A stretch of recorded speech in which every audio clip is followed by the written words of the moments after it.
தெய்வம் அவரை பார்த்துட்டு அப்படியே வர்றேன். இதெல்லாம் விவசாய நிலங்கள் ரொம்ப அருமையாக தான் இருக்குது பார்க்குறதுக்கு. எவ்வளோ சிறப்பாக இருக்குன்னு பாருங்கள்.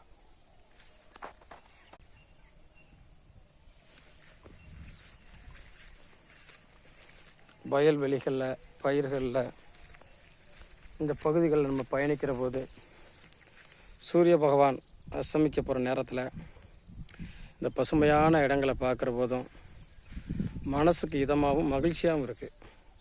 உங்கள் எல்லாருக்கும் இந்த பசுமை நிறைந்த காடுகளை பார்க்குற போது மனசு கொஞ்சம் லேசாக இருக்கும், உண்மையிலேயே மகிழ்ச்சியாக இருக்கும். இந்த பகுதிகளில் விவசாய நிலங்களை சின்ன வயசுலேருந்து நம்மலாம் பார்த்து வளர்ந்த ஆள்கள். அப்போ அந்த விவசாய பகுதிகளை பார்க்கிற போது இருக்கக்கூடிய சந்தோஷமும் மகிழ்ச்சியும் எங்கேயுமே